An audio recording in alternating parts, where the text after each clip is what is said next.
दोस्तों कैसे हैं आप लोग। दोस्तों आज मैं इस वीडियो में रिटेल निवेशकों द्वारा की जाने वाली 5 बड़ी गलतियों के बारे में बताऊंगा। इन गलतियों को आप ध्यान से गौर से सुनिएगा, क्योंकि आपने भी जब अपनी इन्वेस्टिंग स्टार्ट करी होगी तो आपने भी ये गलतियां ज़रूर करी होगी। इन्हीं गलतियों से हम सभी ने सीखा है, और जो भी नए व्यूवर्स हैं जो मेरे वीडियो को देख रहे हैं वो भी इस वीडियो के माध्यम से अपना इन्वेस्टिंग करियर और भी अच्छे से सुधार सकते हैं। चलिए मैं स्टार्ट करता हूँ।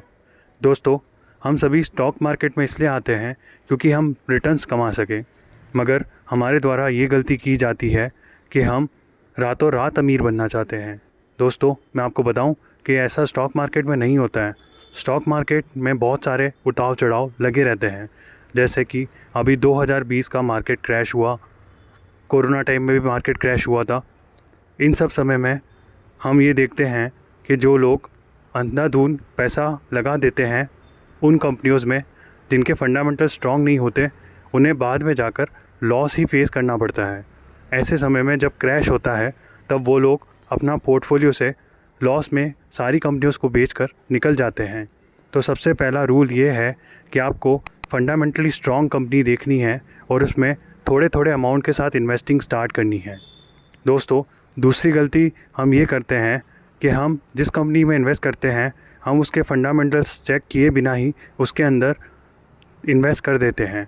मगर दोस्तों आपको ऐसा भी देखना चाहिए कि यह कंपनी लास्ट के ईयर्स में कितना रिटर्न्स कमा कर दे रही है। जैसे कि मैं एग्जांपल दूं आपको, विप्रो एक अच्छी सी कंपनी है जो कि पिछले समय से अभी तक अपने निवेशकों को अच्छा अमाउंट बनाकर दी है। मगर दोस्तों यदि आप उसके अभी के रिटर्न्स की बात करते हैं तो ये एक स्लो चलने वाली कंपनी है। ऐसे में यदि अगर कोई नया रिटेल निवेशक आता है, वो अपना अमाउंट लगाकर विप्रो में लगाकर छोड़ देता है तो उसे सालों साल वेट करना पड़ता है। मगर वो देखता है कि ये कंपनी चल ही नहीं रही है तो वो उस कंपनी को भी लॉस में बेचकर निकलता है। तो ऐसी गलती भी आपको नहीं करनी है। दोस्तों आपको उस कंपनी के बारे में पूरी रिसर्च और स्टडी करनी है और फिर ये उस कंपनी में अपना अमाउंट इन्वेस्ट करके चलना है। दोस्तों तीसरी बड़ी गलती ये सब करते हैं हम कि हम स्टॉक मार्केट में आते तो हैं लॉन्ग टर्म के लिए, मगर शॉर्ट टर्म में ही वापस टाटा बाय बाय बोलकर निकल जाते हैं। हमें ये गलती नहीं करनी है। दोस्तों हमने बड़े बड़े इन्वेस्टरों से ये सीखा है कि उनकी वेल्थ लॉन्ग टर्म में ही जाकर बनी है।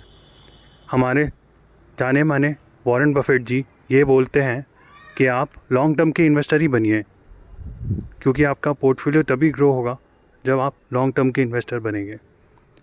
चौथी बड़ी गलती दोस्तों ये होती है कि हम सभी किसी एक सेक्टर में ही अपना लार्ज अमाउंट का अलोकेशन दे देते हैं। जैसे कि दोस्तों मैं एग्जांपल देता हूँ, अभी के समय में केमिकल सेक्टर अच्छी तरह परफॉर्म नहीं कर रहा है। यदि किसी इन्वेस्टर ने अपना सारा अमाउंट केमिकल इंडस्ट्रीज़ में लगा कर रखा होगा तो उसका पोर्टफोलियो पर अच्छे से ग्रो नहीं कर रहा होगा। तो ये गलती भी दोस्तों आप लोगों को नहीं करनी है। पाँचवा रूल ये कहता है कि दोस्तों आप जिस भी कंपनी में इन्वेस्ट करते हैं उसमें अपनी इन्वेस्टिंग का 10% से ज़्यादा हिस्सा ना लगाएं। इसके लिए भी मैं एग्जांपल देता हूँ। देखिए दोस्तों, आप जो भी कंपनी में अपना अमाउंट इन्वेस्ट करके चलते हैं वो कंपनी आगे जाके कैसा परफॉर्म करेगी इसके बारे में तो आपको पता नहीं रहता है।